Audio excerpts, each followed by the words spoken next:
That's as close as I've been. Yeah, it's climbed out of a cottonwood tree. Yeah, I was running from some honeybee. Trip broken town and old town. That's the feel of hate and just felt wrong. Yeah, I wish you just left me alone. 'Cause I was almost home. I said, oh man, you're gonna freeze to death. Let me tell you the permission. He said, boy, if you let me alone, right now I'd be fishing. I just climbed down of a cottonwood tree. Hey, I was running from some honeybee. Dripped out in the summer breeze. After jumping in the calico creek. Hey, I was walking down an old road. That's the feel of hate that just felt wrong. Yeah, I wish you just left me alone. 'Cause I was almost home. Yeah, I wish you just left me alone. 'Cause I was almost home.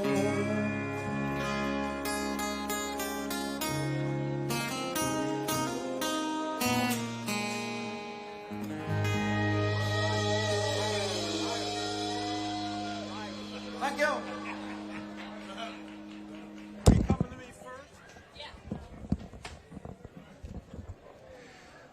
So Robbie Cockrell with yet another great set. How enjoyable has his performance been here tonight, doing not only some great country standards, but also some great originals. Craig Parker and Leonardo Minor are next up on the bill of fare. Our co-main event with a power puncher against a very clever left-hander who is also somebody that can generate some offense, and he hopes to do that tonight against Craig Parker. And we'll see if he can, in fact, do that and whether that will ultimately work for him. And the interesting thing about that fight coming up, I think, is that Craig Parker has really walked an interesting route to get here. A fighter who grew up in Chicago, moved to Las Vegas, and now he's in Red Rock, South Carolina, where he's really found people that care for him, and along with great trainer Jesse Reed, who is one of the best trainers in boxing in the last 40 years, he's made a way for himself. So that fight coming up in a moment. But first, let's go to J.T. Conway for an interview. All right, folks, we are back, and we have another treat for you. Another interview, this time with another incredible fighter, one of my favorite guys, the best beard game in all of boxing, fresh, Mr. Mardell Sando, everybody. Mardell, how you doing, man? You feeling good?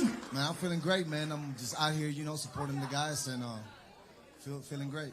I was going to ask you about that. I know you're out here supporting. You know a lot about this main event. You know both fighters. Let me get your take on the main event, man. How do you feel about it? Which way you think it might go? Man, it's gonna, it's gonna be a great fight, man. My homeboy is Isaac. We both Cuban, so I'm over gonna rock with him. But I got much respect for Langston. I know he's gonna come and do his thing, All right, I'm gonna put you on the spot. Who wins in what round, man? Who wins what round? Man, it's gonna be a good fight, man. I think it might go to decision, and of course I give a little edge to Isaac, Cubano. Yeah, Cubano, 100%. I see you rocking the pink for October, man, for breast cancer awareness, right? Yeah, of course, man. And I also like pink, too, you know. Fair enough. You just wearing pink. You didn't even know it was October, man. I just told you that. Hey, anything else you want to talk about, man? I know you have a big fight coming up next month right here at Country Box, November 4th. Keep in mind, folks, the first Tuesday of every month we do this. Been doing it for a long time. That'll be Country Box 37. Can you believe that? Who are you fighting? Do you know yet? Man, I don't know yet, man, but we'll see the outcome of the main event. You know, I might, fight. It just depends, but we'll see the outcome of this fight, and I'll be back in the game. I'm excited to see that, man. You really are one of my favorite fighters. I've been watching you forever. David Hudson, how long we been watching this guy fight for, man? Forever, right? He is a Nashville staple. And let me give a shout out to my boy. My boy Victor over there. Where's Victor? Which one? Oh, right there. He gonna be next. You know what I'm saying? So he's next up, huh? Very cool, man. Hey, brother, it's great to see you. Thank you for coming up here and talking with me. Okay, we'll see you next month. I'm looking forward to that. Bye, Del Sando, everyone.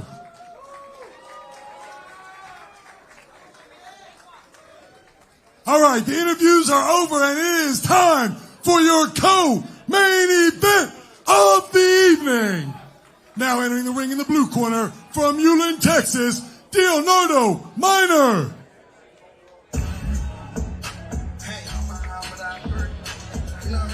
So Leonardo Minor coming in here. I mentioned he had a month to prepare for this fight, which by most standards might not be a super long time, but it's definitely a long time for him because he has been called on the last minute for many fights. Now, he's coming in off a 6-round decision loss to Tyler Langer. He's actually lost 4 of his last past 7 fights, but here's the deal. The combined records of those fighters is 79-6, and 4 of them were undefeated, so he has faced very tough competition. He thinks that's the difference between him and Craig Parker, and we're going to find out tonight.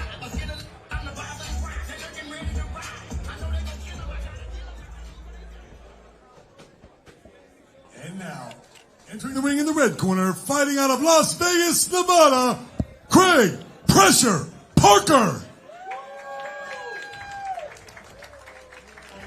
And that man is Jesse Reed, a member of the Nevada Boxing Hall of Fame and one of the great trainers of the last 50 years in boxing. And he's been working for about 5 years with Craig Parker. And while Parker is fighting out of Las Vegas because he trains with Jesse Reed out there, his home is in Red Rock, South Carolina, where he has found a community that has rallied around him and made him feel very loved and supported. Well, here's the numbers. Minor at 36, trying to kind of resurrect things. The record hasn't gone exactly the way he wants, but he thinks this fight can make a big difference. And for Craig Parker, the gaudy record, but will he find Minor too difficult for him to handle? We're going to find out. Let's go to JT Conway. All right, folks, I am excited for this one. Our co-main event of the night is in the Cruiserweight division, brought to you by Jimmy Adams Promotions. This bout is scheduled for 10 rounds and is for the NBA, National Boxing Association, America's Cruiserweight title. And that is sanctioned by President Damon Gonzalez. My man right here's got the belt. Somebody's going home with the hardware. Introducing first, fighting out of the blue corner, he weighed in at 199.2 pounds, hailing from Ulen, Texas. Please welcome Leonardo Cochino Minor. And in the red corner, he weighed in at 198.2 pounds. He has a perfect record, winning 20 professional fights. All 20 fights have come by way of knockout. Oh my goodness. Please welcome Craig Pressure Parker. That's wild.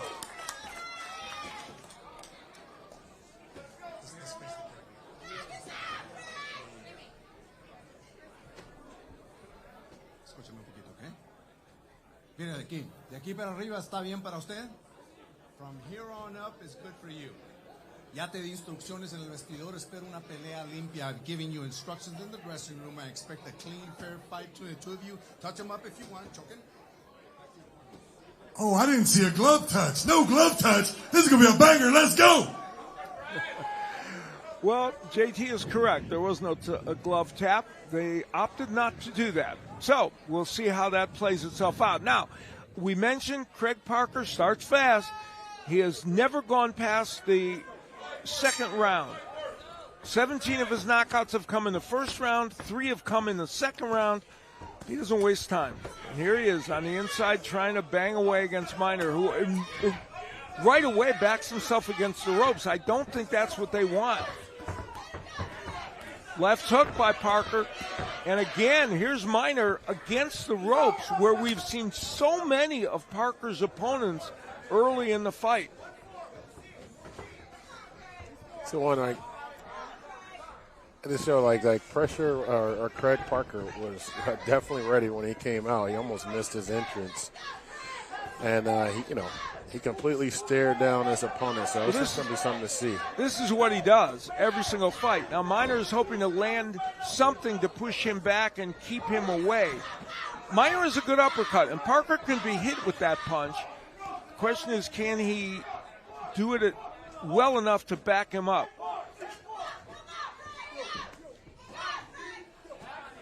I can see the pressure that he puts down. I mean, he gets a guy with some good defense and rolls out that corner. He could be that could hurt Craig. Well, yeah, but this is exactly and this is the style he wants to fight, because the closer he gets, the better his offense is going to be, and that's what he does. So. And we'll see if Miner, there's the uppercut from Miner. You can hit Craig Parker with that punch, and we'll see if Miner can withstand this and land that punch more as this fight goes on. And, of course, Miner wants to take Parker in deep water where he's not been. And there's Miner. Oh, a left hook by Parker sends Miner down. That was a stunner. He might be hurt. I think he's hurt. I think he's definitely hurt. So again in round 1, Parker shows his power. And now once he gets you in this position, he's got 47 seconds to work. He is a murderous puncher on the inside. Oh. He caught Miner with like a kind of in the back of the head, but he stopped that pressure. You can see Parker has definitely been hurt. Miner landing a counter punch, but here comes Parker back again. Now, that was not called a knockdown when Parker went down. It wasn't called a knockdown because he kind of went through the ropes, but that was definitely a shot, and they kind of shook him up. I don't know if the referee even saw that was a punch. But Parker knows only one way to fight, so he comes back immediately. So some drama in round 1 to be sure. A knockdown of Miner, and then potentially what wasn't called a knockdown of Parker. There's the left hook from Parker. He is a left hook artist. And then here's where he's got him on the ropes. I don't know if that really, it's hard to tell if that punch hurt him or if he just kind of slipped over. I think he clipped him with a punch, but he also pulled him back down. Yeah, I don't know how hurt Parker was in that instance. Well, the way his eyes looked like he was a little bit. I don't know. Maybe the fall, but it didn't look like the punch was that bad, but we'll see.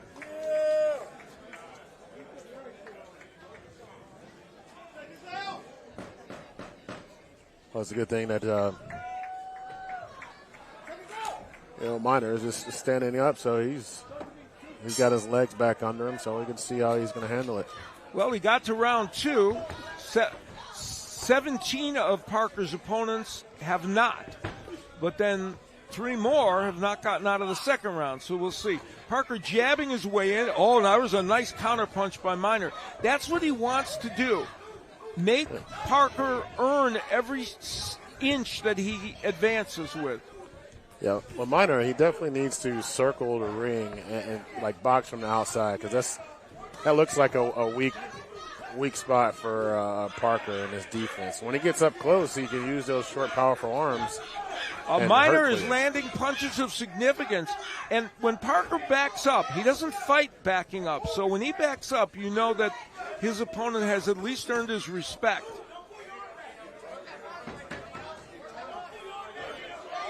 It's a good uppercut. It's an uppercut.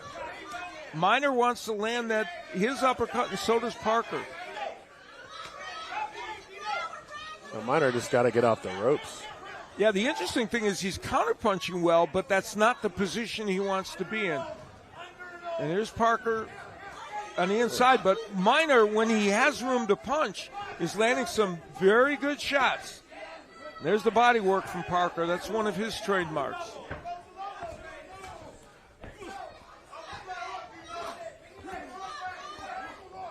Parker has some defensive liabilities, and some of them are showing up here. But he is still pressuring Dino Minor. Well, like you say, he probably doesn't know how to back or box backwards. Yeah, it's not his thing at all. I feel Minor, though, kind of a moment there, just kind of gasping for breath. So we'll see if some of those body shots are starting to make an impact on him.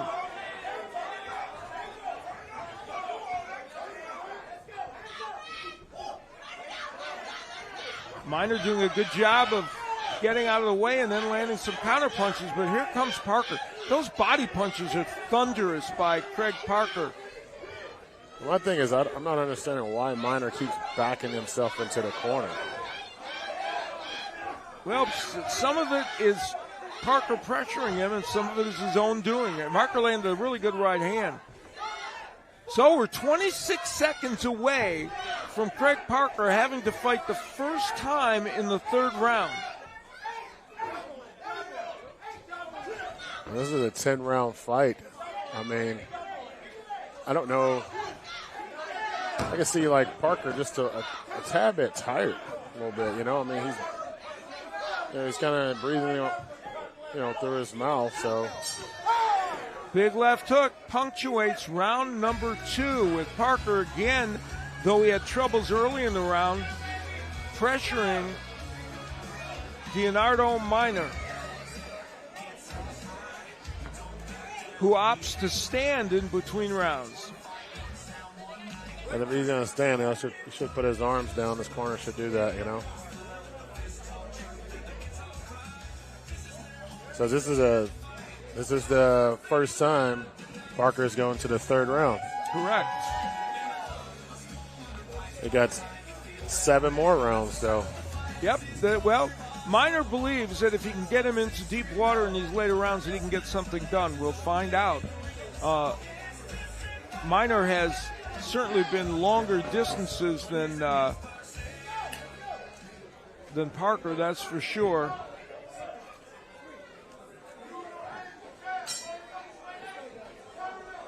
He's actually been 10 rounds before in a decision loss and has been 8 rounds twice. So Minor has been a longer distance, but we're still very early in this fight.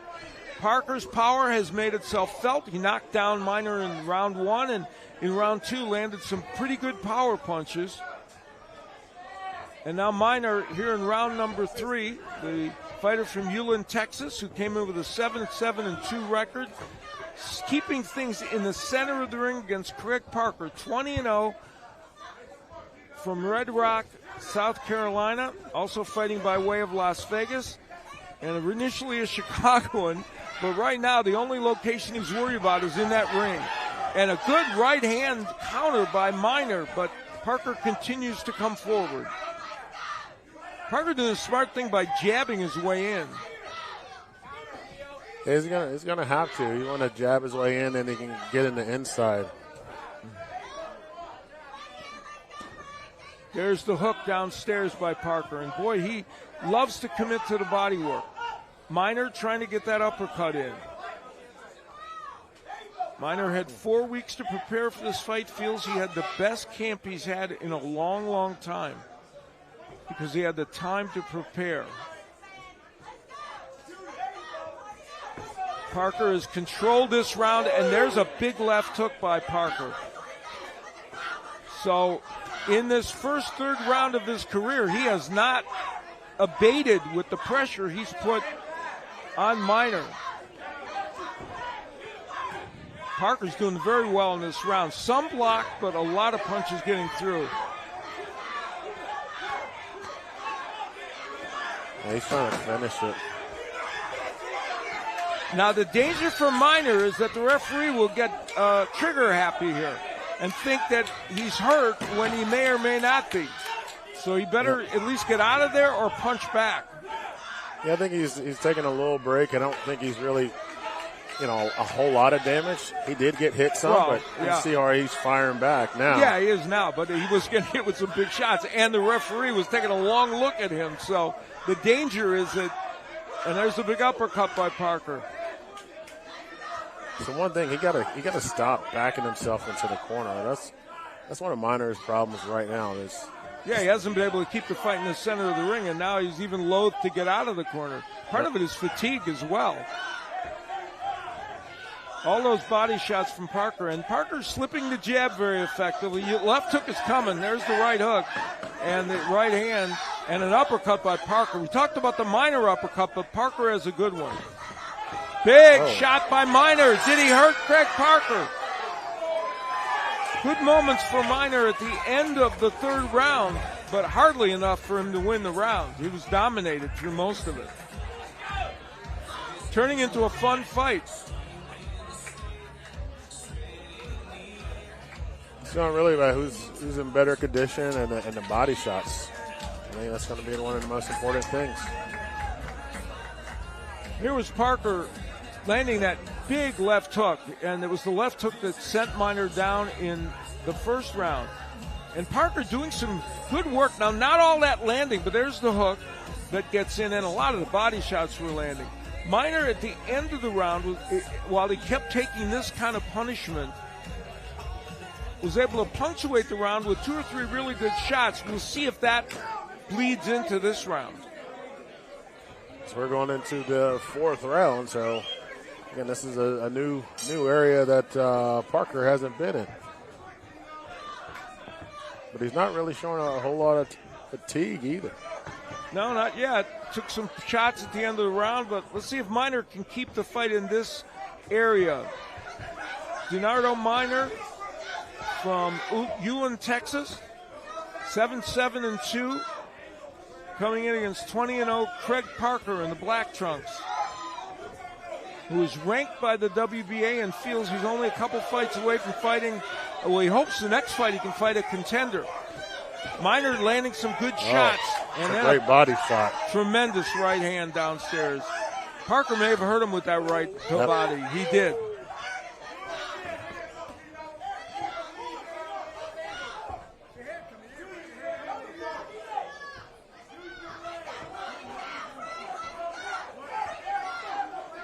Parker lost 2 of his mentors, Terry McGroom, a Chicago fighter who was a beloved there, and also Elijah Thomas, who was a man that helped mold him in both Chicago and Las Vegas. And he dedicates these fights he has to both those men.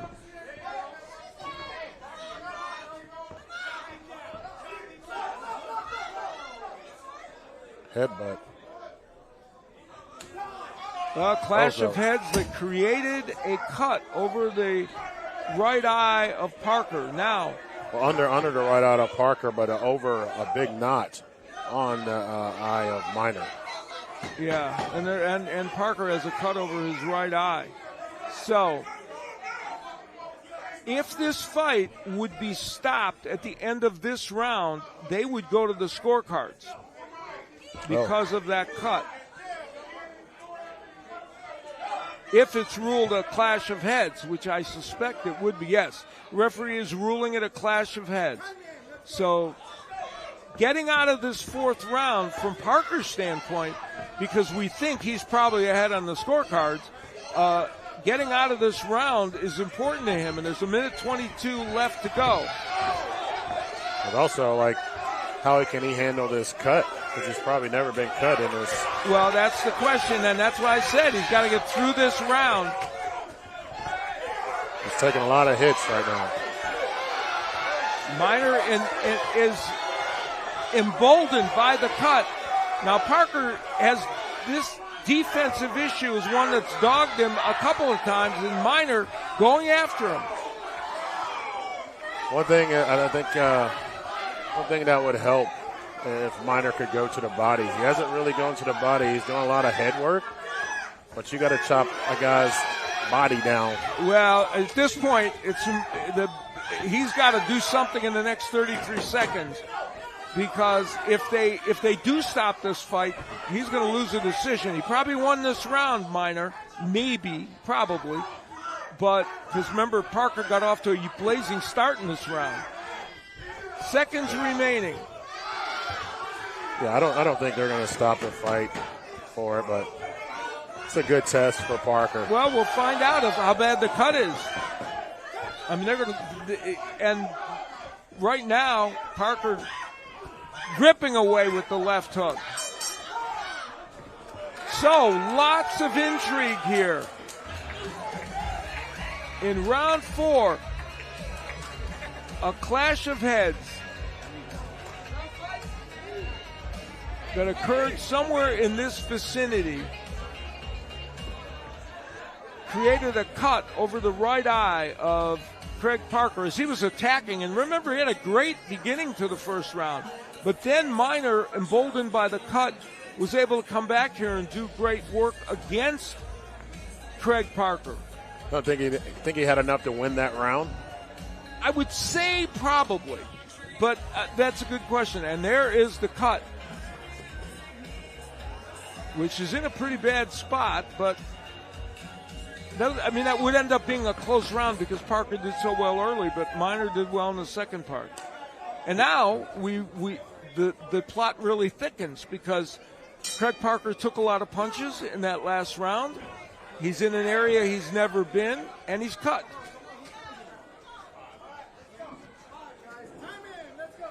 And whether the cut came from a punch or not is kind of immaterial. Well, it's not immaterial because Parker, if the fight was stopped, could still win a decision. But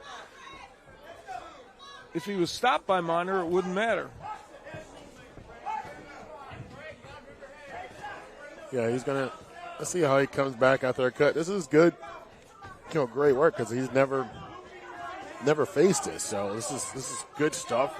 Uncharted territory, and for Leonardo Minor, he's coming forward. He was emboldened by what happened. Big hook by Parker that hurt him. Wow, Minor coming forward with all kinds of bravado, and Parker hurt him. Yeah, they were talking, and again, you got to protect yourself at all times. They were talking, and he slipped that punch, as you can see what they're doing. Minor continues the conversation, and so does Parker.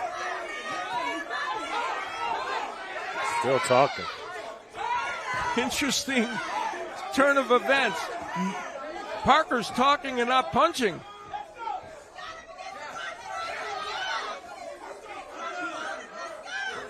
They're still talking. Now, Parker not punching on the inside there. I don't know if that's a telltale sign that he's a little gassed right now. They also continue to talk to each other, literally having a conversation. Here in round 5, halfway through the round, Craig Parker is cut. Minor was down in the first round. And we've got a lot of drama here. Still talking.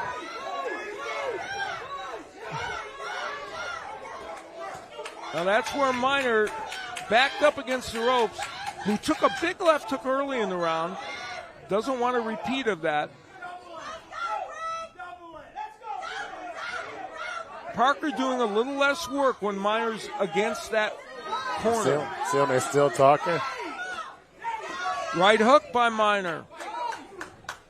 Under a minute left to go in what has been a pretty close 5th round. Even though Parker got off to a big start with that hook.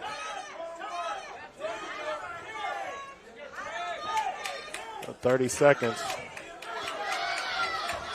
Really, because nobody's really thrown a whole lot of punches, so it's almost anybody's round kind of right now. Well, it's close. Parker hurt him, and now Minor's coming back with some with some combinations. So it is there. You can make a case either way in this round. This right here where Parker was talking, if it was Minor, he should be throwing some punches to try to win this round. Uppercut by Parker and a combination by Minor. Big hook by Parker and a right hand. So the Parker power reemerges at the end of the round. That round is an interesting one. And Leonardo Minor still carrying on the conversation. Yeah, it's just too much chatter for me. Here's where Parker had him against the ropes. He had landed a big left hook. So we're halfway through this 10-rounder. Many did not think we'd get to this point. It's good to see. It's like I'm in deep water right now, but I don't see much fatigue from Parker. So that's a great thing. Yeah, and he's handling that cut very well right now. He threw a few less punches in that round than he would have otherwise, but he's still being offensive-minded, and they're working on the cut in that corner. Yeah, I think they've been literally just talking. All they've been doing is just talking. Well, they threw some punches in that last round, but yeah, the talking has certainly dominated that round for sure. Yeah, I mean, if they were mic'd up, you could tell who won that battle talking. So we head into round number 6. Craig Parker in the black trunks. Leonardo Minor in the blue trunks. 36-year-old Minor, 34-year-old Parker. Parker with a WBA ranking on the line here and an undefeated record on the line. Minor would like to upset that apple cart and make something happen for himself. And he is landing some really nice shots, Minor is, early in this round. And Parker's trying to keep him against those ropes where he can land those body punches. But his punch output has definitely went down significantly with the last round and this round with Parker. Yeah, Parker's not throwing as many punches, and he landed good power punches in the last round, but this round he's throwing a lot less. And he's taking more punishment than you would think. Yeah, Minor's landing some really good shots in this round. Hopefully he'll... Oh, good straight left hand by Leonardo Minor. And now he backs himself against the ropes, but in the first half of this round, Minor has done a very good job. Yeah, I mean, like, he's got to pour on the pressure now, not put himself against the ropes, but he's fighting pretty good off the ropes, actually. Yeah, Minor's landing some good shots, but it gives Parker a better chance when he's there to land those big punches, but there's no question Leonardo Minor has had himself a very good round 6. And these were the rounds where he said if he could get Craig Parker, he said, I will stop him if I get him into those later rounds. We'll see.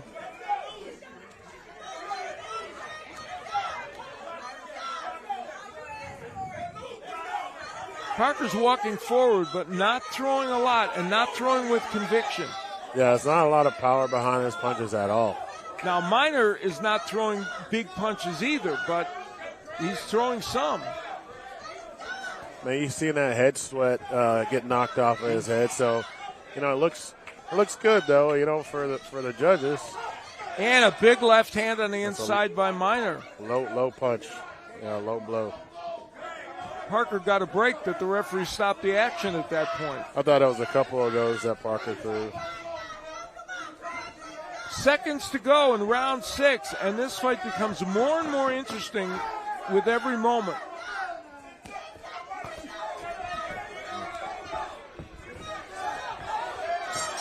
Minor punctuates a very good 6th round with an excellent flurry, and he knows that he did very well in that round. Yeah, I'll definitely give that round to Minor.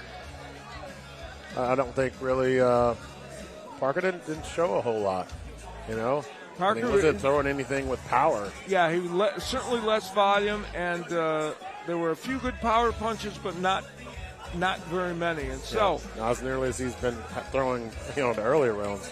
We're headed for round 7. As I mentioned, Minor has been 8 rounds a couple of times. He has been 10 rounds. He went into the 9th round in a fight he lost by a TKO. And as we mentioned earlier, Parker had never been past the second round. I tell you, like, Ashley Adams definitely handled that cut very well.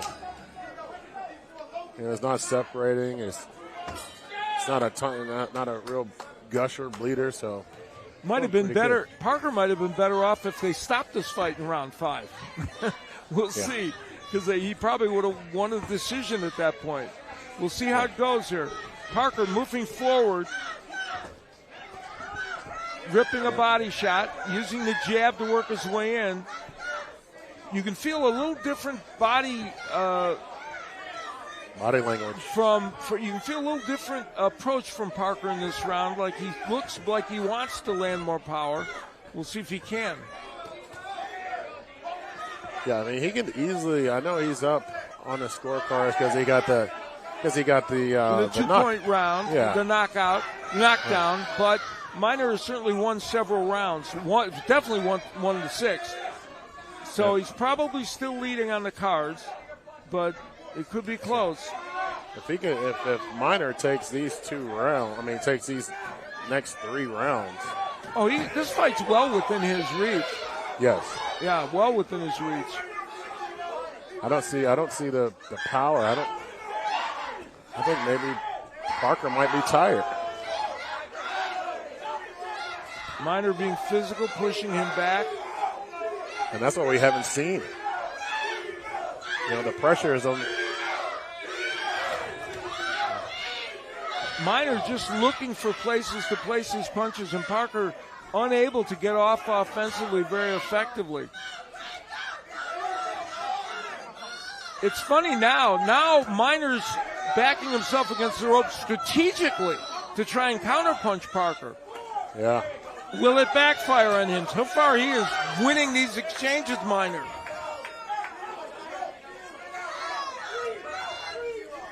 And there he tries to get off the ropes, and finally he kind of does. Big combination from Minor. So Leonardo Minor, in this round, as he did in the last, is landing the more meaningful punches. He's definitely taking it. I mean, like you said, like Parker doesn't know how to fight, going backwards. So all he knows is to keep going forward, but he's getting hit. Yeah, he's taking a lot of punches. Now, the danger for Minor is that he gets overconfident and gets hit with some big power punch. I think he's seen all of Parker's power right now, and I don't think he has that in him anymore. Well, we'll see. Under a half minute left to go. There's a big left hook from Parker, and Minor comes back. What an interesting round this is, and double left hook by Parker. Now he is wailing away. Finally, we see him throwing with conviction in this round. I think that left hook did have an impact on Minor, and those left hooks to the body are huge from Parker. But Minor banked so much of that round, it's unlikely he would have won it. A very entertaining cruiserweight matchup. Yeah, you can tell like Parker's getting hit. He's got a little bit of blood coming out of his mouth. You can tell he's in very deep water. He doesn't have that same body language, that same look as he did earlier on. Big difference here. Very big difference. And those little flurries within like 10, 15 seconds, I don't think that's going to still around, especially as much work as Minor's been putting in. Probably not. Minor was so effective in most of that round. Mentioned that Minor had more time to prepare. He said, you know what, when I have that amount of time, I can cut the weight right. I can be ready. Hey, in 2023, Minor beat Charles Dale, a 13-2 fighter, and a week later came back and fought a good heavyweight, Tervel Pulev, and lost a 6-round decision a week after that. So he's a tough guy mentally and physically. We'll see what happens. We're in round 8 of a 10-rounder. In round 1, Leonardo Minor went down. Then a clash of heads caused a cut in round 4 of Parker. And Leonardo Minor in the last couple rounds has controlled the action. Parker coming out with renewed energy in this round, it appears. I think it's Fugazi. It looked like he was going to have the power, but yeah. He's not. I mean, he's throwing a couple punches, but I think his energy is kind of spit.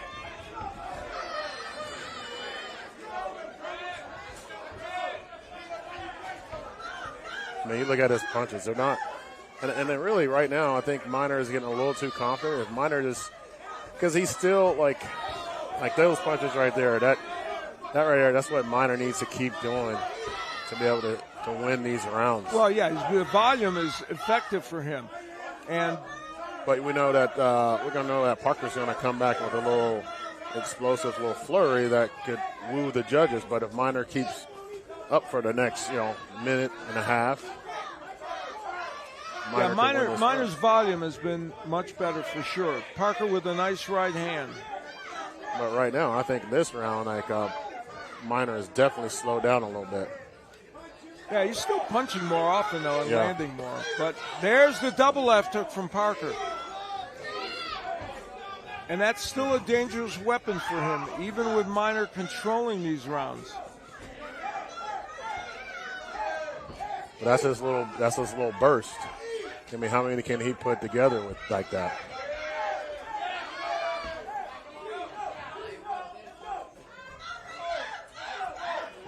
Parker has the right real estate, but he's not really making the most of it. And a right hook from Minor. So with a little over a half a minute left in this round, has there been enough from Parker power-wise to win this round from the volume that Minor has thrown? Minor landing on the inside. Parker still digging with that left hook to the body. Yeah, 18 seconds. Minor got to seal the deal with a couple nice punches. Because even that little action right there could be something. Well, nice. Two nice uppercuts from Minor, and here comes Parker. So another round in which, for the most part, Leonardo Minor looked like he controlled it, though this was the segment in which Parker had some good moments, and then Minor came back with good counterpunching. We are headed to the 9th round in this cruiserweight matchup.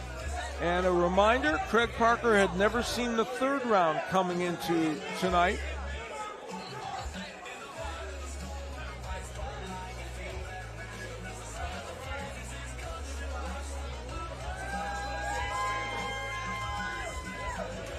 Craig Parker said yesterday to us at the weigh-in that he's prepared to go 10 rounds. He said, I trained for it. I'm ready for it. Well, he may be forced to get to that distance as we head into the 9th round.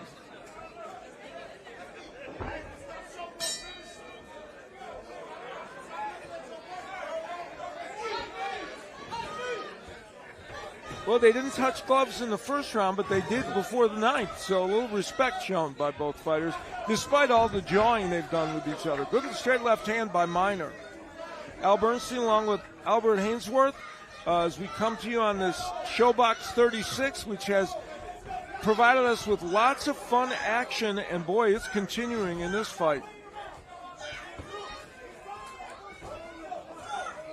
Definitely great action. But right now, this is where Minor is taking over the round a little bit.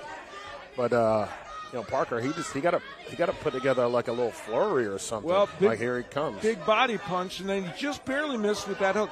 If Parker is going to knock Minor down again or hurt him, it's going to be with the left hook. Good straight left hand by Minor.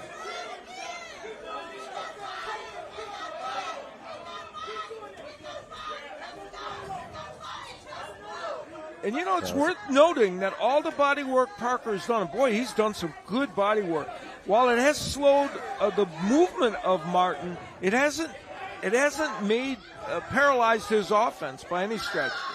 This is a good 9th round, though. There's been some good two-way action. Yeah, definitely some great action. Left hook by Parker. And you see, he's going to do this flurry, but and Minor coming back with some great shots. Both men doing very good work here. And Minor with the combo. Parker's been busy here, which we haven't seen so much in the last 3 rounds. Let's see if Minor just takes it back. If Parker can continue that pressure, it's a possibility for him to be able to seal this fight. Oh, with yeah. this round. Well, we have a minute left to go, and there has been a lot of offensive activity from Parker, but good counter punching by Minor. This will be a tough one for the judges. Now, a lot of those missed by Parker. Which tires him out even more. And big uppercut by Minor. Whoa. Parker's doing a pretty good job, though, of keeping Minor in front of him and pushing him to a spot where he can land, but Minor is counterpunching effectively. Yeah, he's definitely making Parker pay. Both men want the uppercut, and Minor's landed his a little better in this round, even though Parker's tried it. Those hooks by Parker, the body shots by Parker are amazing that Minor has withstood them. Cameraman got hit. Seconds left to go in this round. A terrific 9th round, punctuated by both men landing big power punches. Wow, that was a great round. Right now, this is definitely the championship round. Let's see where Parker is. Because he spent a lot of energy in that 9th round, more than he has in the last 3 or 4 rounds. So did he spend too much? And can he finish this 10th and final round? Or, he looks spent right now. Well, to recap for you, round 1, that man, Leonardo Minor, was sent down by Craig Parker with a left hook. In the 4th round, a cut emerged from a clash of heads on the eye of Craig Parker. Since then, it has been a fight in which Minor has controlled several of the rounds, and several have been fairly close. So will that 2-point round be the difference, or is the comeback of Minor in this fight enough for him to win this fight? We'll find out how round 10 plays out right now. Good counter right hook by Minor after Parker lands a couple of left hooks. He's going to have that burst, and see, that's why I'm just wondering if that tires him out. I mean, not by any means, but Parker, one of the fights we saw earlier. Blasting away to the body. Minor, will he be able to counter this? Another right hand on the inside by Parker. And when Minor can push him off and get punching room, he's landing shots like he just did. And I think some blood from the nose of Parker as well. The head movement of Martin there was a key for him not getting hit by a couple of shots. Yeah, Minor definitely he's fighting well. I mean, he's gotten hit with some amazing shots. Oh, big counter uppercut from Minor, who has made that punch important in the last 4 or 5 rounds.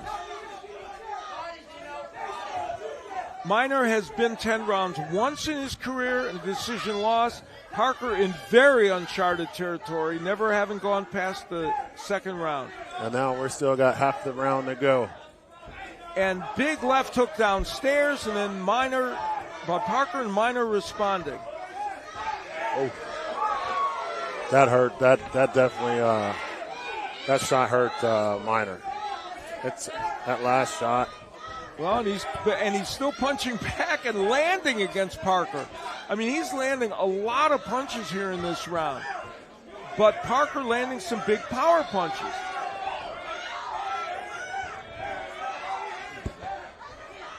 So he'll have those bursts, and hopefully he can catch Minor. Well, from his standpoint, yeah. Tremendous cruiserweight fight. A half minute left to go in what has been one of the more exciting fights I have called this year. And I've called some good ones. Oh, I'm sure you have. Yeah, this one is really special. 20 seconds left. So many plot twists and turns. A round 10 that has provided action from both men. Big uppercut from Minor. Parker blasting away with his left hooks in his right hand. Some landing, some not. That will do it. Now, that's great sportsmanship. You know, like you said, they didn't freaking bump gloves in the beginning, but at the end, they're showing love to each other. So respect is earned, and it was in this fight. An amazing 10th round. Parker with Minor on the ropes, not all those landing, but some did get through. And Minor landing tremendous counterpunches back from him. So it is all left in the judges' hands, and much will depend on how they judge those rounds. We know there was a 2-point round. We know Parker probably won the first 2 or 3, 2 for sure, maybe the third as well. And the fight changed in the fourth with the cut, and then Minor made a comeback. Was that comeback enough? Again, it's in the judges' hands to see how this went. But I could tell you this. Both of them, they should be proud of themselves because they did fight hard, especially Parker, that has never been that deep in the 10th round, and to get cut and to keep going. But my hat's off to Minor for sure. They both answered questions. Minor showed he could fight against a top 20 cruiserweight. If given the time to prepare, he could fight against the top 20 cruiserweight, who is a big, powerful puncher. And Parker, as you pointed out, showed he could hang in there and go the distance and have the stamina for that. Yeah, I'd love to see Minor back here for sure, fighting somebody that's up there as well, because he's going to challenge him. And if he gets a time like he said, he's making a statement by doing some push-ups. Yeah. He's still got energy. Well, here's the interesting thing. No matter what, Minor definitely did something that is beneficial for his career at age 36 and demonstrated that when he has time to prepare, he can be ready to fight very good cruiserweights. And Parker demonstrated that he can go that distance.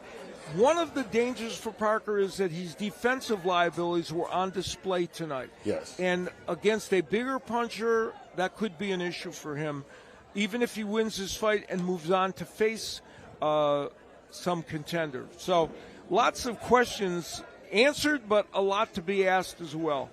Well, definitely for Parker's crew, you gotta work. You're not going to finish everybody in the first 2 rounds or 3 rounds. You gotta prepare for 10 or 12 if he's going to be able to go. So and then also that tiredness, you can't just you gotta he get a big puncher and get some good uppercuts. Yeah, he could put him down. He was ready physically in some ways, but defensively, his lapses hurt him. So we'll see what happens. Who will walk away with this regional belt? And who will be disappointed? And we're ready. Let's go to JT Conway. Ladies and gentlemen, how about that fight? That might have been the greatest fight I've seen in country box history. That was unbelievable. That was deserving of a title. After 10 rounds, we go to the judges. Judge Terry Hogan scores this bout, 95-94. Judge David Hudson scores this bout, 95-94. And Judge Danny McGrew scores this bout, 96-93. All for your winner by unanimous decision and new National Boxing Association champion. In the red corner, Craig Pressure Parker.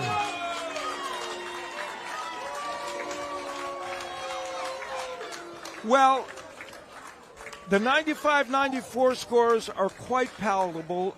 You can argue with the 96-93 if you want.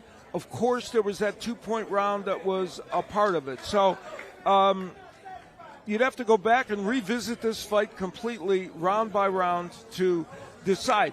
What there was not was an absolutely absurd scorecard. Even the 96-93 is defensible. Yeah, though I would have some issues with it. Yeah, I thought it was closer. Yeah, I thought it was definitely closer than that. And if he didn't hit the, if he didn't get that first round knockout, if he had not been knocked down, this fight would have been a draw. Knockdown. Yeah, this fight would have been a draw. And some happy people there. Jesse Reed in the center. You see that Craig Parker escaped here without a loss. Leonardo Minor made a big statement with his performance, and Craig Parker made a statement about the fact that he can go that distance and still continue to get a win. So that was impressive in that respect. And more than anything, it provided us with an outrageously entertaining match. Yeah, well, definitely, like I said, like you said, this is the best fight you've seen this year. Really spectacular, and I think well fought. We could nitpick about one guy getting a little tired at certain points, or Minor backing himself against the ropes a little too much, but the level they fought it at was very special. Oh, absolutely, I agree 100%. So, in an evening that has provided us already with some great moments, we just saw a wonderful cruiserweight fight, and guess what? We think this one could be very good as well. So, not trying to be too hypish here, but it's going to be. This night has been special. Could it be two perfect or two great fights that you've seen this year here at Country Box? Yeah, we've seen some great action. So let's see if this one can deliver even on some level. Isaac Carbonell, the Cuban fighter who now lives in Nashville, Tennessee, who is 9-0, taking on someone who everybody believes has a skill set that makes him a very dangerous fighter. He's at 13-4-1. That is William Langston, who has certainly fought the better opposition among the two fighters. And that is one of the key points about this. And the other thing that we pointed out earlier, both these men perform in the Combat League. And in the Combat League, Team Combat League, you're part of a team. So when you face someone, you only fight one round. Well, of course, they fought to a draw. So that is kind of an indication to us that this one might well be a very, very close fight. And you've seen Isaac Carbonell here. There's the expectation that he has another level to get to. But tonight is the test of that. It's definitely going to be the test of that, and to see if where he is, if he is just here as a country box fighter, or is he really a contender that go for. And both men are 31 years of age, so they're at a point in their career, and of course, Langston got a very late start. He was 23 when he had his first amateur fight, and then 25 when he had his first pro fight. So for him, that slowed things down. In the case of Carbonell, he had a 250-fight amateur career in Cuba on the junior team, so that slowed up him. So the biological clock for both men is ticking a little bit. Yeah, I mean, it is, but I think this is their turning point right here. This is going to show if Carbonell is, like I said, like a true fighter that's ready for the big lights. Because Langston, that guy right there, he's going to try to stop him. Well, when Langston fought Khalil Coe, who is now on the verge of maybe fighting for the light heavyweight title, he fought him earlier in his career when Coe was undefeated and really a hot prospect. And they went 6 rounds that were pitched in terms of its intensity. And he gave him all Coe could handle. And that, I think, kind of demonstrated that Langston was someone to deal with, and this fight, I think it's just the perfect challenge for Carbonell to answer those questions you talked about. Yeah, we're gonna definitely know where he's at after this fight. There should be all that questions answered. And for William Langston, he believes that this could propel him. So we're about set to find out, but first we got some pre-fight festivities. Let's go up to JT Conway. All right, ladies and gentlemen, it is time for your main event of the evening. Now, entering the ring in the blue corner, from Kenosha, Wisconsin, William the Kid Langston.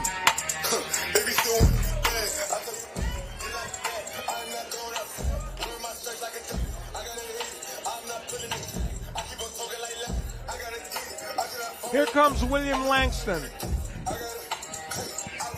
with that 13-4 record and high hopes that he can produce a win. He has defeated 2 undefeated fighters before. Against the third one, he went to a draw. So he has been in against undefeated fighters that he might have been the underdog against. He lost to Ko, who was undefeated. I gotta say, I love Langston's outfit. Yeah. Most creative one I've seen. Yes, indeed.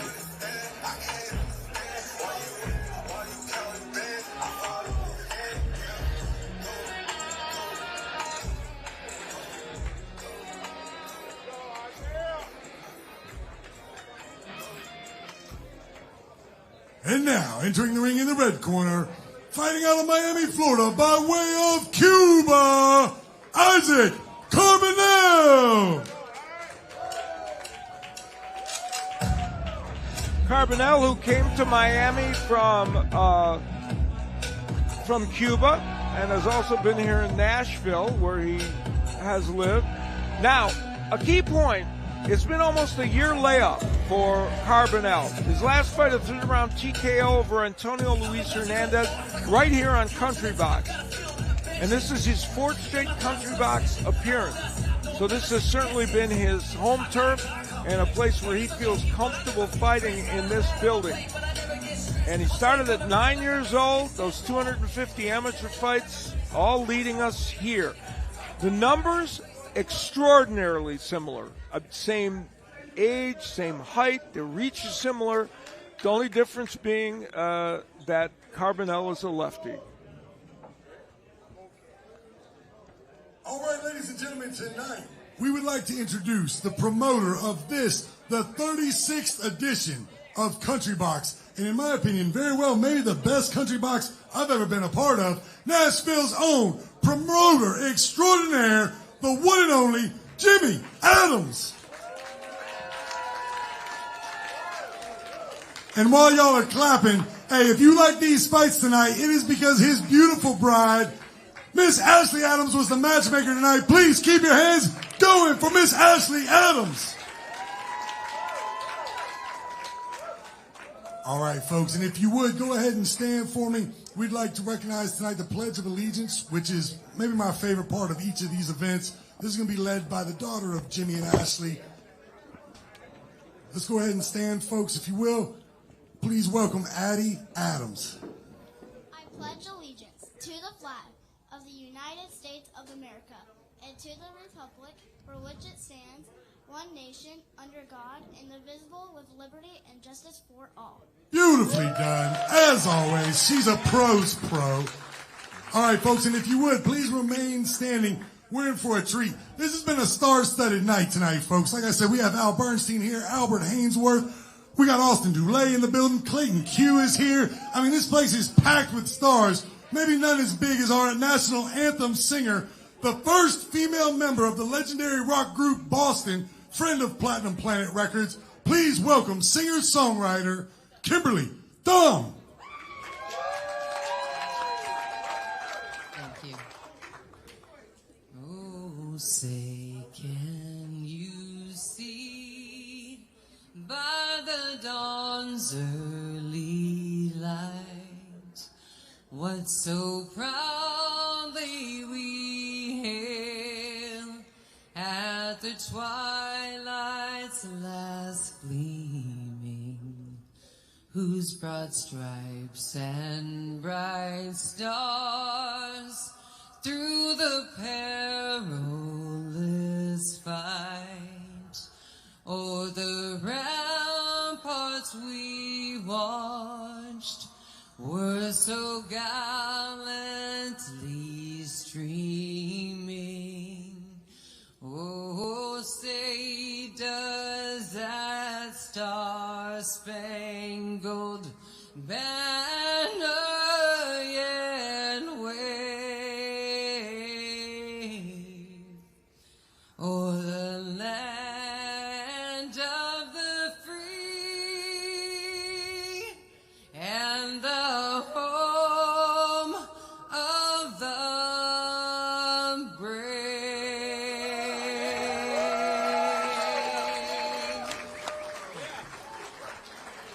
Beautifully done. Excellent job.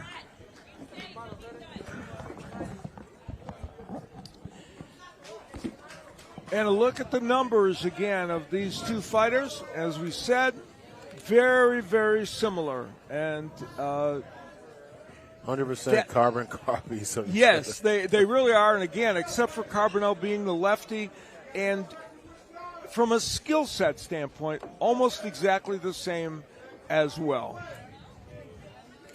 All right, folks, the time is here. Our main event of the evening is presented by Jimmy Adams Promotions, scheduled for 8 rounds in the light heavyweight division for the WBB World Boxing Bureau Light Heavyweight World Title, sanctioned by President Al Rahim Burke, presented right now by my friend Brad Miser. Introducing first, fighting out of the blue corner, he weighed in at 173.2 pounds. His record 13-4-1 with 9 wins. Coming by way of knockout. Fighting out of Kenosha, Wisconsin, please welcome William the Kid Langston.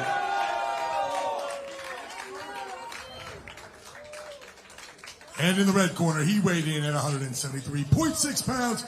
He has a perfect record, 9 wins, no losses, 6 big wins. Coming by way of knockout, fighting out of Miami, Florida, by way of Cuba, please welcome Isaac the Process Carbonell.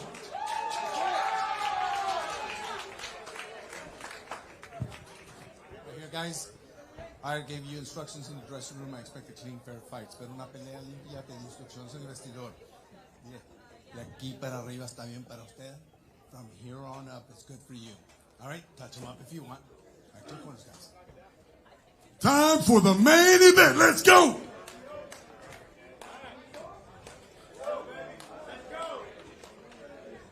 So our main event, featuring 2 light heavyweights, both looking for an important win to push their career forward.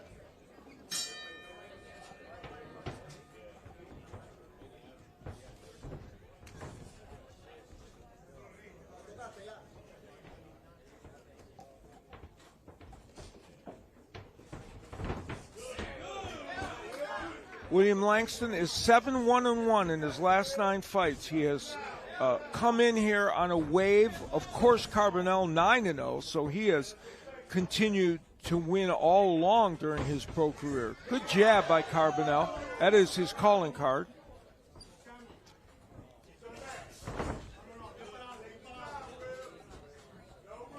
Langston certainly wants to get on the inside. That's where he's very effective. Carbonell would like to keep him at long range. Again, the jab of Carbonell. I haven't really seen anybody get inside of Carbonell just in our last 4 fights. Yes, he has kept everybody, and that's what Langston understands, and his mission will be to get there. We'll see if he can.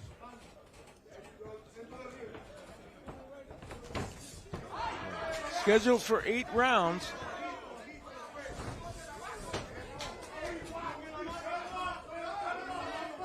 Langston kind of cut the distance and doing it a little bit here, but Carbonell not languishing on the ropes. Langston also is a good body puncher, and he'll want to try and do that.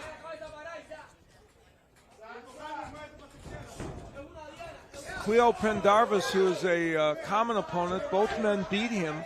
He said, I couldn't really pick between the 2 of them about who's going to win. It's going to be a question of who wants it more. They're both good. So even he couldn't figure out who he thought might win this fight.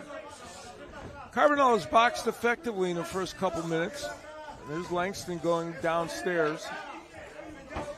Langston looks okay. Like he should be able to use this. I mean, they're the same height and close to the same reach, but you would think he would want to. I guess he's not as super active on the outside as he would be in the inside. Well, he's trying to get in, and there is an evidence of that. What he wants to do is get in, work that body, and then just like this. Switching to lefty is Langston. I have not seen him do that before. That's an interesting twist. And there he's in the position where he wants to be, but good work by Carbonell in getting out. And good body work. Both men digging downstairs. It's a misnomer to think Carbonell can't fight on the inside. He can. It's just that that's not his major game. And we're just about done with round number 1. This is Country Box with a wild one. Like you could tell, like Carbonell's had hundreds of rounds of with the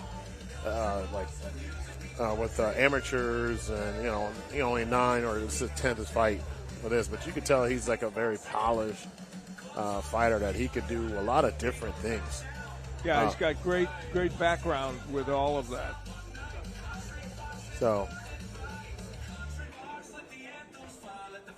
I wonder if that little switching up to being a southpaw for Langston was just out of a little bit of see how he feels, or I think it was something they worked on. I think that was something they said, let's see if we can mix that in and surprise everybody with it. And he looked pretty comfortable as a lefty. It was only for a brief period. Yeah. So we'll see. We'll see if he goes back to it. We're headed to round number 2. 2 31-year-olds clashing here. William Langston in the black trunks, and in the white, it is Isaac Carbonell. Good first round for both men, really, in some ways.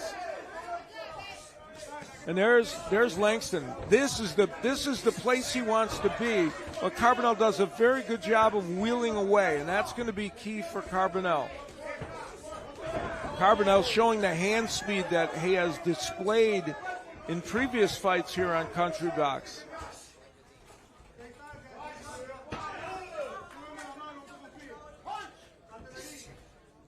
Langston is really two different fighters. On the outside, he doesn't look 100% comfortable sometimes, but when he's on the inside, he's a whole different guy. He knows how to fight on the inside, and he's got good technique. Wow, down goes Carbonell, but I don't think that was a knockdown. I think he was more pushed. Well, it is a knockdown. Maybe there was a left hook in there. Could have been. I didn't see it. But yeah, it might have been. I don't know. He did go down forcefully, and he's backing up. Let's see if Langston, well, he's a little unsteady on his legs right now, Carbonell, so I don't know.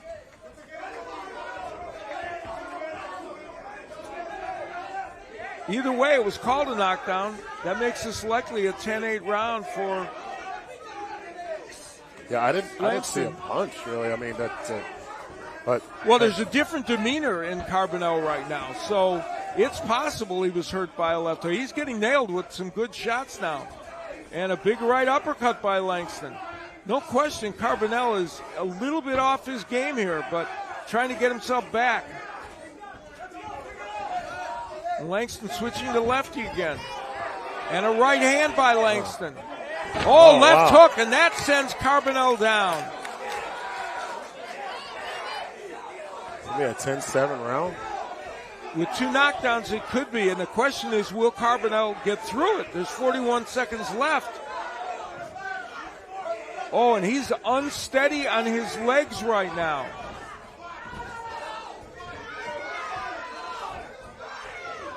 Isaac Carbonell's undefeated record is in jeopardy right now.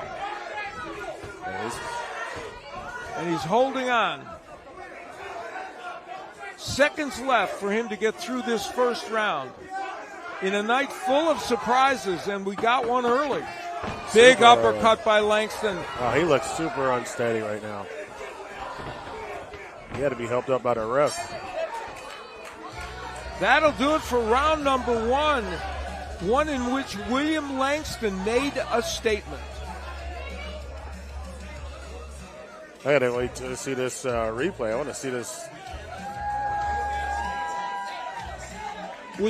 I think it was a left hook that landed in the temple area.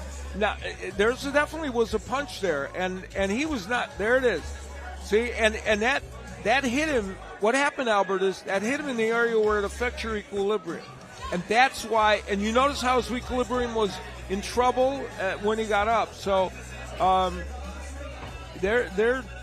that was an issue for Carbonell. We'll see how he does here in round number 2. How long does that normally take to kind of get back to your feet? This depends on the person? Yeah, it does, you know. I've seen fighters come back from it. I've seen some not. And, of course, there was the additional knockdown as well. In any case, a very big opening round for William Langston. And we head, or second round, I should say. And we head into round number 3. And he's still attacking, and Carbonell still does not look like he's steady on his feet. No, he does not. And Langston is the last guy I would want to be in this position against because he is very precise with his punches. Carbonell may have to land something big here to really change the flow of this fight. And this is not a giant ring, which helps Langston, pursue him and get him in a difficult position. And Langston's staying in the left-handed stance. Right hook by Langston.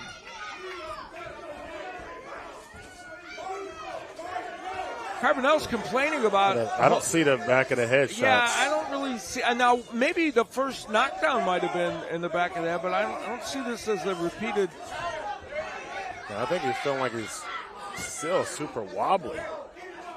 Yeah, there's no question that he doesn't quite have his legs under him yet. But he's hanging in there. He's showing a lot of toughness, Isaac Carbonell. Maybe stop bouncing around and just... Big hook by Langston. Tighten up his defense. Halfway through round number 3. It's a good body shot by Carbonell.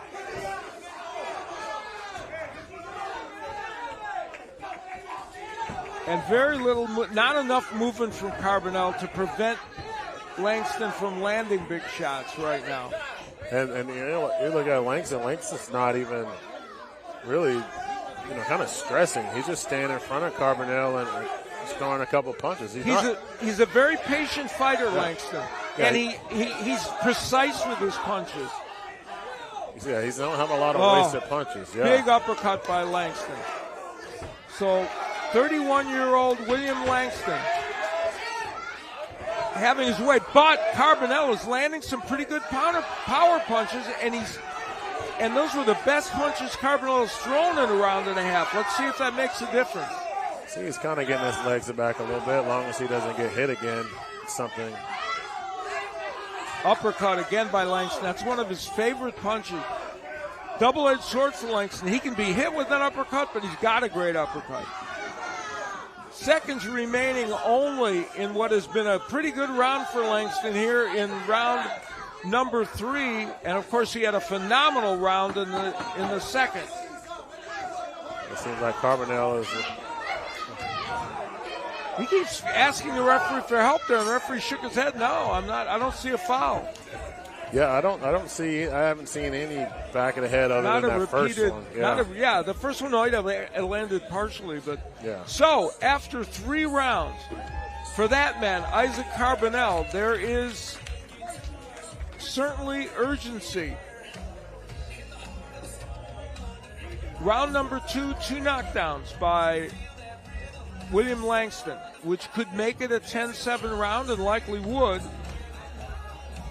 And round number 3, it appeared Langston took control of that round. So,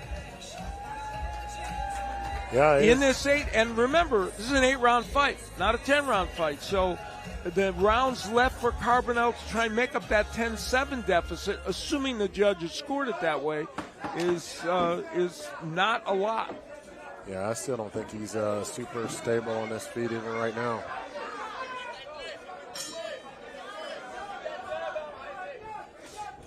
William Langston, the 31-year-old from Kenosha, Wisconsin, who had an early, difficult life, had some problems in his 20s, and brought his life together and got into the sport of boxing, and it helped make him put everything together. He's now married with 4 sons, and he has shown us here tonight that his boxing house is in order as well. Yeah, and I guarantee his sons, if they're watching, they should be definitely proud of their dad right now. That's for sure. As he's dominating, undefeated fighter. Yeah. Nice uppercut by Carbonell. Remember, I told you Langston can be hit with that punch.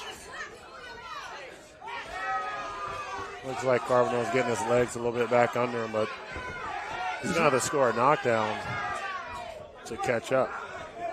And to me, it looks like Langston's pretty stable on his feet.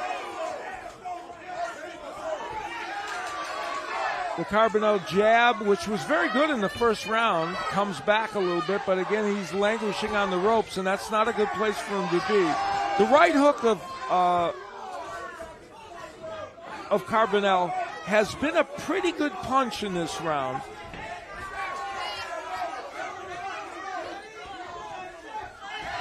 And again, there's the jab of Carbonell. He has certainly made this third round a lot more competitive, and you can make a case he could be on track to maybe win it if he can do good work.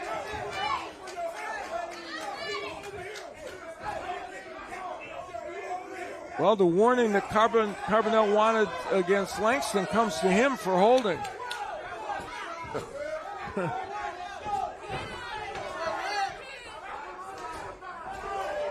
Good head movement by Carbonell.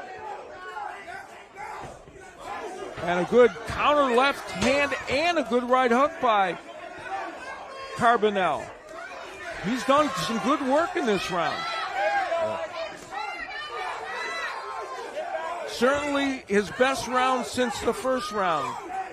And there's where Langston is holding behind the head.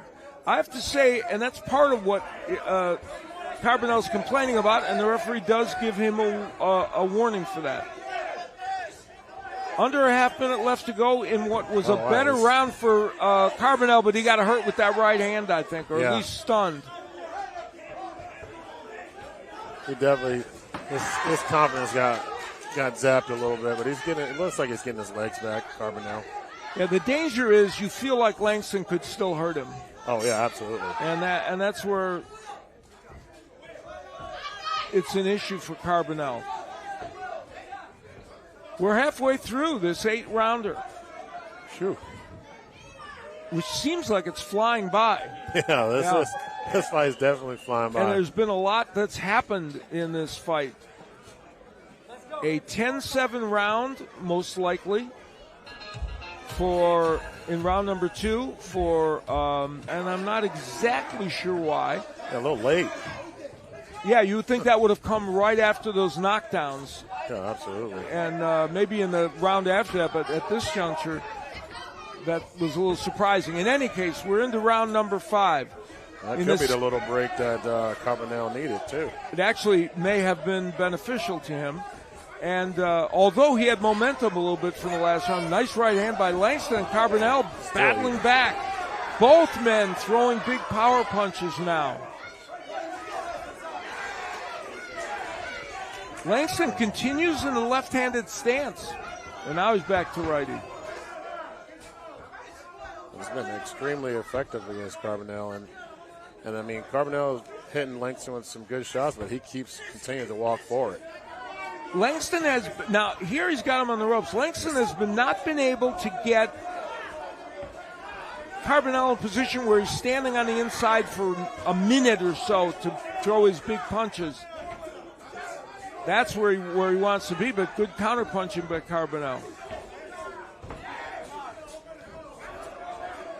Almost like, Langston didn't really need to be in the inside, to be honest. Yeah, that's his place.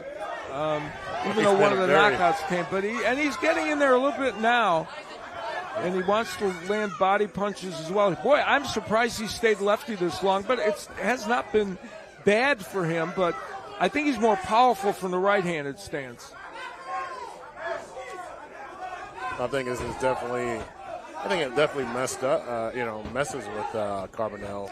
Well, and Carbonell now in this round looks off his game. For the last 45 seconds to a minute, it doesn't look like Carbonell is feeling super confident right now. Body language is not perfect. No, not at all. And that shake of the head gives you an idea. Now it's up to Langston to take advantage of that because Carbonell is still battling back.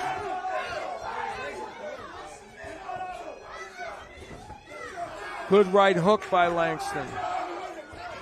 And the way this round is being fought now benefits Langston. It's Carbonell going backwards and Langston Bebel will walk him down. Nice right hook by Langston. And the uppercut. That is a signature for him. Wow. Carbonell spit out his mouthpiece. His body language doesn't look good right now. I think that was a ploy. And if the referee thought it was a ploy, he could deduct a point, but he doesn't. And there's only seconds remaining here in what has not been a good round 5 for Carbonell, but has been for Langston. And from the lefty stance, the right hook of Langston has been terrific. That'll do it for the 5th round. And to say it right now, it's Langston is definitely the. He's in the driver's favorite. seat. Yeah, he's definitely in the driver's seat. It's his to lose. Now, it will be fascinating to see if any judges did not score that second round as a 10-7 round. In theory, you should if there's 2 knockdowns. 3 knockdowns, 2 knockdowns. Well, there's 2 knockdowns. 2 knockdowns. So you figure if you go to a 10-8 for one knockdown, you would likely go to a 10-7 for another knockdown. You're not mandated to do it, but it is often done. So, but I haven't seen really like Carbonell win a round so far. Yeah, maybe I guess you could make a case for the first or was it the 4th round or the 5th? One of those, or the 4th round, I believe. You had a case for him winning those rounds, but did he? I don't know. In general, he definitely is pretty far behind in this fight, I would think. And now as a righty, you look at the difference between Langston. He's really good as a lefty, but he's more powerful as a righty.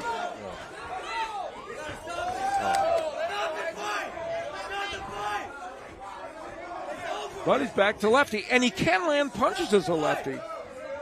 Yeah, I mean, but I think his chances of getting a knockout are better as a righty. But in any case, he's controlling the action, and things are looking a little bleak right now for Isaac Carbonell unless he can land something dramatic. I don't think nice shots by Carbonell. I don't think like right now, it doesn't look like he has that power to really. Doesn't seem like it. Yeah. We'll see. I mean, it's way Langston is kind of walking through his punches, not really even phasing him. And Langston is not known for being vulnerable in that regard. So it's, at this moment, William Langston, the 31-year-old from Kenosha, Wisconsin, is fighting the most important fight of his career at this point, other than the co-fight, exactly like it was the most important fight of his career. Good right hand by Langston on the inside, and this is the distance that Langston wants. Good hook by Carbonell. That was one of the best punches, and he's landed some good right hooks on occasion in this fight. But again, Langston not moved by it. Yeah. I mean, even with a low blow right there, he wasn't moved. Like you say, he's a very efficient, effective puncher. Yeah, efficient is a good way to describe Langston because that's what he is. And look at that. That's a fascinating combination. A right to the body followed by a right uppercut. That's a combination Mike Tyson used to use all the time. I think Carbonell might be hurt again.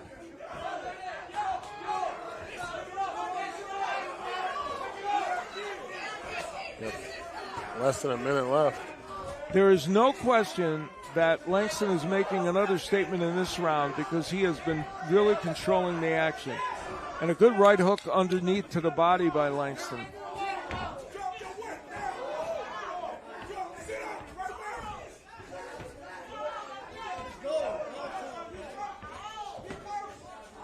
Nice right hook again from the southpaw stance. Yeah. He may have switched before in his career, and I just didn't see it because I didn't see every fight he had. But I'll tell you what, it has been it has helped him from a strategic standpoint, even though, as I said, you might make the case he's more powerful in the right-handed stance, but from the standpoint of landing punches, good as a lefty. Yeah, right now he's walking right through Carbonell.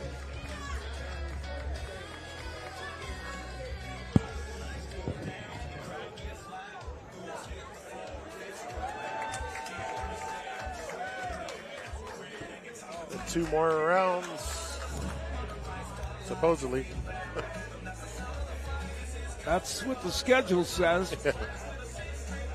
Langston standing in his corner.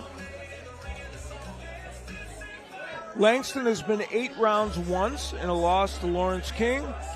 And let's make an important point.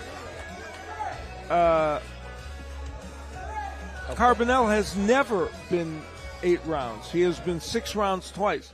So on top of everything else that is now working against Carbonell, we can add the fact that these are rounds he has never seen. And he's never been in this position before. Well, yeah, in addition to never getting the rounds, he's never been down like this in a fight, certainly, with that 9-0 record. Big uppercut. And you know what's distressing for Carbonell, although he lands a really big right hook, is that he backed himself right into the ropes in this round, giving Langston a good position to land against him. But Carbonell's doing the right thing by trying to land big power punches because that's what it's going to take for him to pull this fight out. He's getting leverage behind those shots, but he's taking big shots in return. Yeah, and I just don't see it, hurting Langston at all.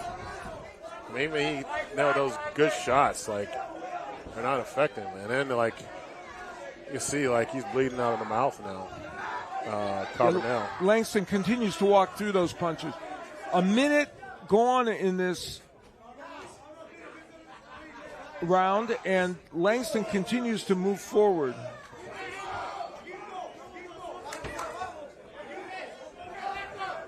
The penultimate round in what has been so far an astonishing performance by William Langston. And while Carbonell has done some good things in spots, not nearly enough to put him in a position, it would seem, to win this fight without a knockout.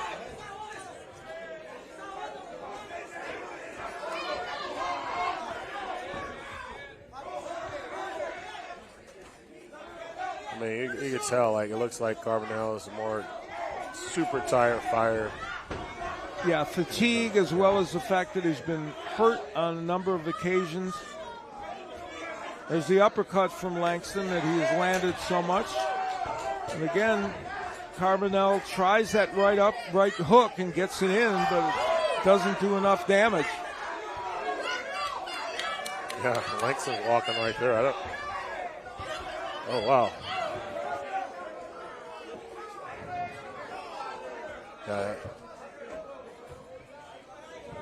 I think he might have slipped on something on the mat. The wet spot there, or maybe his leg gave out. I think his leg gave out. Or maybe he sprained and twisted his ankle. Well, the problems keep mounting for Isaac Carbonell. And he's trying to work his way through it right now.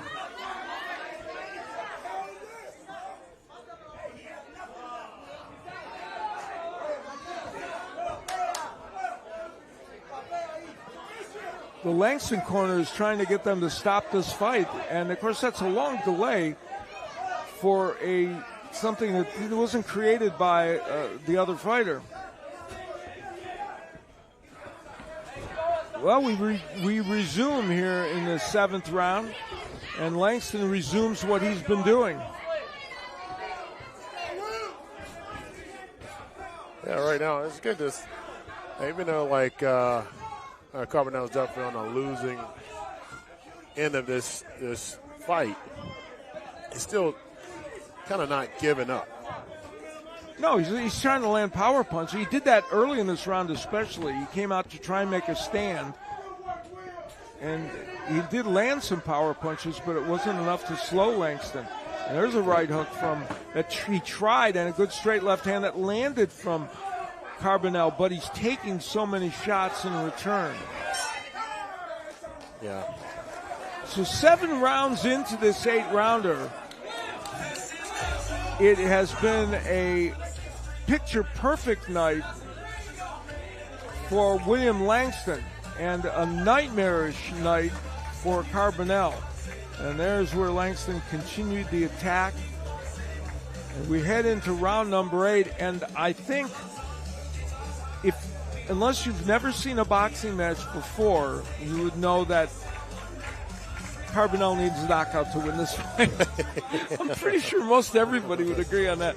We don't agree on too many things these days, but I'm pretty sure that everybody would agree on that point. He might need to knock him out of the ring. Yeah, right. And maybe a traditional knockout wouldn't even be enough.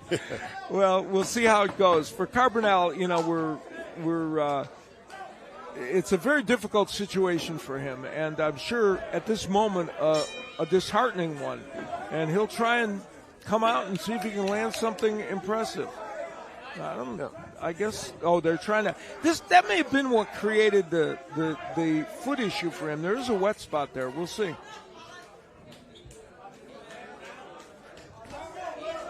Langston said on an interview he did, he said, "Look, I believe I can stop him, but I have great respect for Isaac Carbonell." And that last engagement between the two men demonstrated that. God, there's like ice coming out of the freaking shorts. Yeah, that's they probably put it down there when they were sending him out. There's that uppercut from Langston. That's one of the stories in this fight. And he does it from the left-handed stance, which, the ref stopping it because all the ice. Yeah, all the ice in his shorts.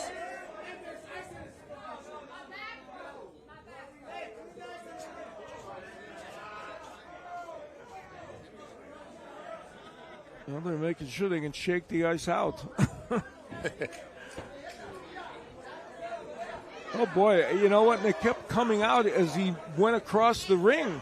It's like, have you ever seen the video game, the Sonic's the Hedgehog, when he loses his ring? That's exactly right, yeah. He's losing his ice.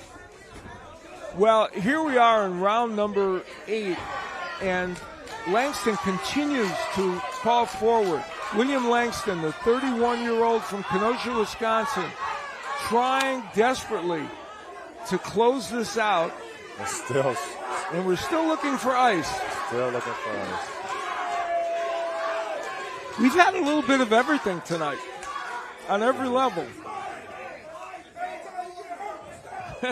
And Langston's even laughing about it. He's never seen that before. No, that one's a little different.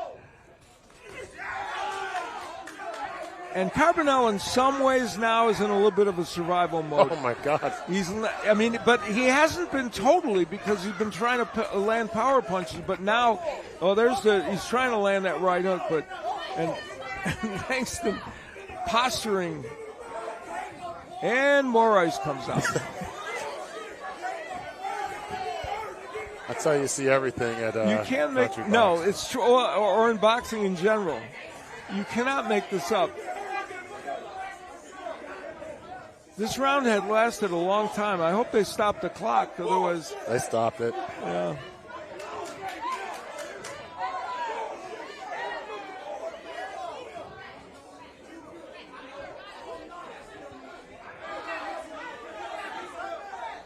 Let's go. Start the clock. Round 8 of this light heavyweight matchup. More ice. Jesus Christ. The referee does a kick save to get it out of the ring. And Langston just keeps blasting away, and that's creating more ice coming out. Let's see how many rings Isaac Carbonell has, or ice chips. Yeah. Big right hand downstairs by Langston. Langston's doing some talking. There's Carbonell. You know, when he throws those punches with conviction, he can land some good power punches. They just are not having an impact on William Langston. And right now, he is desperate to make an impact because it is going to take a knockout for Carbonell to win this fight. The 9-0 fighter who came in here with such high hopes after a one-year layoff, and that may be significant in what we're seeing tonight. Yeah, I'm thinking, especially at the age, you got to stay busy. And I wasn't sure, I wasn't aware that he took almost a year layoff, because I was hoping he was boxing at other, other events than just here.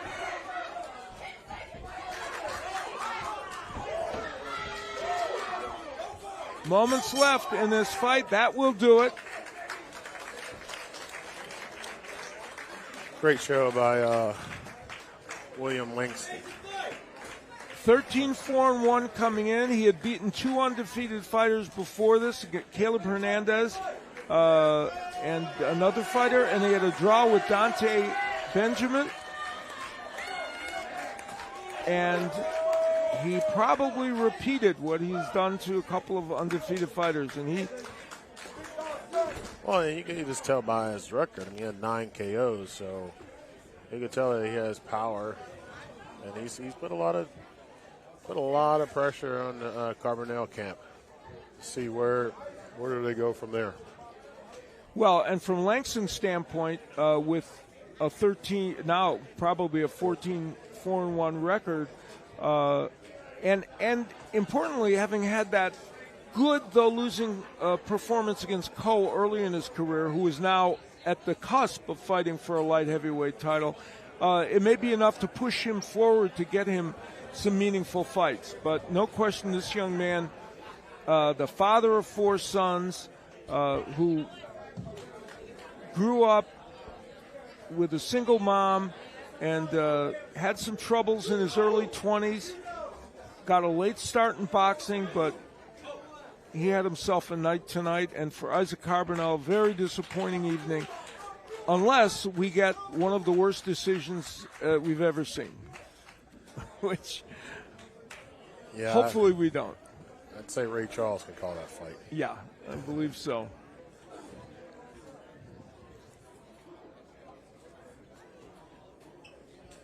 And for Carbonell at age 31, there's certainly a chance to retool and perhaps be more active so that he doesn't have that layoff. Yeah, it only seemed like a few fighters be able to take layoffs and come back looking sharper than ever. And that was on the great Floyd Mayweather money man. Yeah, even though nowadays 1-year layoff is actually not as long as it used to be, but it still can have an impact on you. So we are just about ready, I believe, to get the decision. Throw it up to JT Conway. Let's go up there, JT. All right, ladies and gentlemen, after a fantastic main event, we go to the judges' scorecards. Judge Terry Hogan scored this bout 79-71. Judge David Hudson also scored this bout 79-71. And Judge Danny McGrew scored this fight 77-74 for your winner and new World Boxing Bureau light heavyweight champion, William the Kid Langston! So William Langston gets the decision that he justly earned. This 31-year-old from Kenosha, Wisconsin, came into Nashville, Tennessee on Country Box and beat Isaac Carbonell, who had been undefeated, and made a statement in doing so. Yeah, he absolutely did. Come into a hostile territory because you could hear that you have Carbonell fans all over the place, but to convincingly beat Carbonell was very impressive. Didn't leave it up to the judges whatsoever. And at a weight 175 that we weren't 100% sure was a good weight for him. He had been 7-3-1 at 175 and 6-1 at 168, so Was he a better 168-pounder? Well, tonight he showed that he can fight at 175 for sure, and has put himself in pretty good position, and he's got a belt to boot to push him forward in his quest for further glory. Well, tonight we had a terrific night of boxing. We had some strange events. We had a lot of excellent fights. We had Robert Montgomery and Drew Lewis King in a super battle. We also had a great cruiserweight matchup with Craig Parker and Leonardo Minor as they battled in a terrific fight, Albert, and they put on a fight for the ages in a very, very close decision. And then in our main event, we had a superb performance by William Langston. Yeah, I mean, superb, and maybe right now he's looking at his next opponent in Sando Mandel. It was a good fighter that we've been seeing here on Country Box that had to take a little bit of time to get himself straight, but hopefully if he can come back against William Langston, that'll be something. All right, let's send things up to the ring. All right, ladies and gentlemen, you see who's in the ring. Maidel Sando said, I want next. I want that belt. Hey, when can we see this happen, Maidel? When can we see you fight this outstanding fighter, William Langston? When you looking for the action? Man, I want to congrats to both of these fighters, man, and Langston did his thing, but me and him be going back and forth, on social media and everything, and I feel like we're going to give a great show. So, that by the end of the year, beginning of the year, we could get it on. It's going to be an amazing show. I'm excited for it. Hey, let me get a quick word with you. How do you feel, champ? Man, I feel great. That was a phenomenal fight. That was really, really fun. This whole night's been great, but that was awesome, man. Tell me what you thought about the fight. What was your strategy going into it? Did you execute it according to plan? Yes. I executed another day in the office. This is all I do. First, I want to give thanks to God. Without him, none of this is possible. But through him, all things are possible. I want to thank my wife. I want to thank my team, my family. I'm a full-time fighter and a full-time father. This is all I do. I eat, sleep, shit, boxing. This is all I do. I'm in the gym every single day. And I think that's a true testament. It shows in the ring. So it's just another day in the office. I want to tip my hat off to Isaac, man. True warrior, man. A lot of guys with his experience wouldn't even take this fight. I got as many knockouts as he's got fights. So I already knew what was going on stepping into this fight. I knew the experience was going to play a big part. He's a light heavyweight. I'm actually a super middleweight. I moved up to take this fight. But as a fighter, a great fighter at that, I consider myself. I'm a throwback fighter. I'm not of this era. I should have been back then with Jack Dempsey, Marvin Hagler, Tommy Hearns, them type of guys, because a lot of cats around here like to duck. So I'm with all the smoke. So if Maidel want to do it, we could do it November, we could do it December, we could do it January, we could do it every fucking day, any day of the month, we could do it. He could come to me, I come to him. I think that Nashville is my second home. I want to thank Jimmy for bringing me out here, and I like to thank Country Box Promotions, everybody who bring me here, Ashley, the whole family. I appreciate y'all for the opportunity, and y'all know I'll be back, man. This is what I do. I'm a dog. And real dogs, they don't bark, they bite. Wow, this guy is good on the mic as he is in the ring, man. I can't wait to see you fight, man. Would really love to see Maidel and you lock it up. We're going to throw it back to the 2 L's. Fellas, what do you think about that? This man's good on the mic. I just should give him the microphone from now on. Thank you, JT. Well, that culminates what is going to be what was a terrific evening. And he's still talking up there. So, number one, pleasure to work with you, Albert. It was fun to do my first Country Box. And I guess I picked exactly the right show to come here because this was extraordinary in terms of the boxing action. Oh, yes. It's all. You don't know what you're going to ever get here at Country Box. We're going to shock you. So you saw the best fight this year, in your career, which is outstanding, but also other weird things that you probably never seen. We had before. a lot of intriguing situations. So it was a wonderful evening. We had a lot of fun, and as is the custom in Country Box, we had Robbie Cockrell doing some fantastic music tonight, and we're going to have him take us home. Take care, everybody.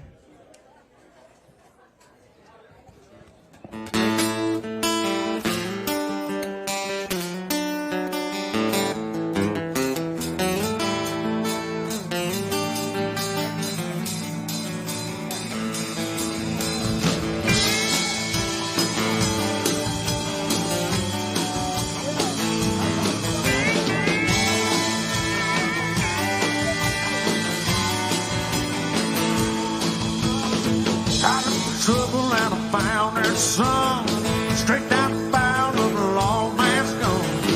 I try to run, but I don't think I can.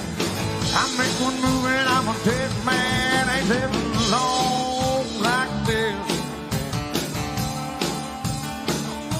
Can't live it all like this. Can I, baby? They slip the cups over behind my back. They let me feel it on the steel rail like they got them all in the jailhouse. No day, baby. Ain't living long like this. Can't live it all like this. Well, can I, baby? Flew up to Houston on the Wayside Drive. Son of a car hops and all night down. That drove a stock car to an early tale. All I remember was the drunk man's breath. Ain't living long like this. Can't live it all like this.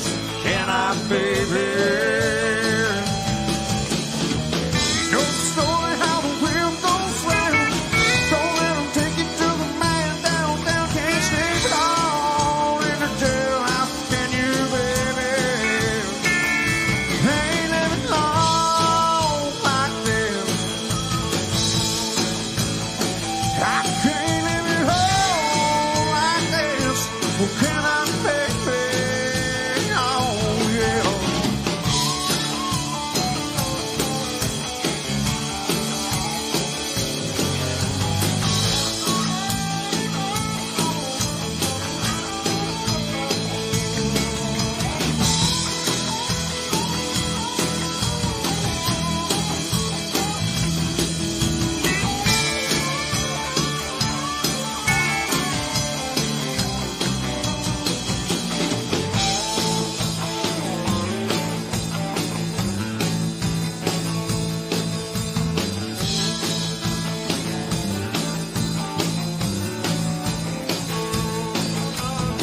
California, she's the roadhouse queen. Make Texas really look like Sandra Day. I try to love it, but I don't know how. I'm at the bottom of this jailhouse now. Ain't living long like this. Can't live it all like this. Can I, baby? You know the story about the jailhouse rock. Don't do it, but just don't get caught. They got 'em all in the jailhouse. Don't they, baby? Ain't living long like this. I can't live it all like this. Well, can I, baby? I'll do it all.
Eastbound, boys.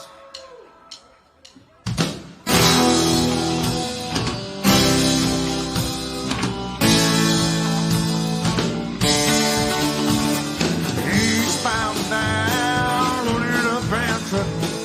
We gonna do this, it can't be done. We got it long way to go, and it's short time to get there. I'm eastbound, watch out bandits run. got them ears on. He's out on your trail, and he ain't gonna rest till you're in jail. You got the dark, you got the duck, you got to keep that fierce trucker. Just put that hammer down and give it hell. He's bound down, loaded up and truck. We gonna do this, it can't be done. We got a long way to go, and it's short time to get there. I'll be bound to swatch out bandits from. Come on, bandits!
He's bound to swatch out bandits from.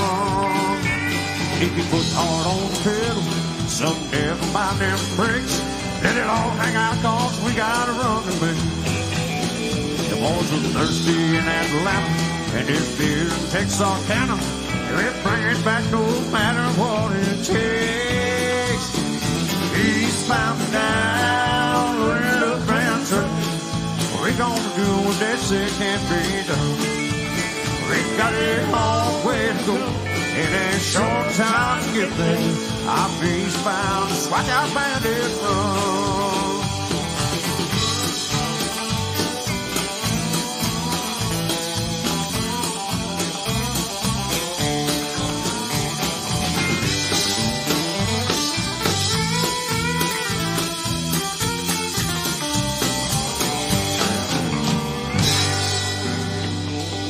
Thank y'all, Country Box. We'll see you again next time.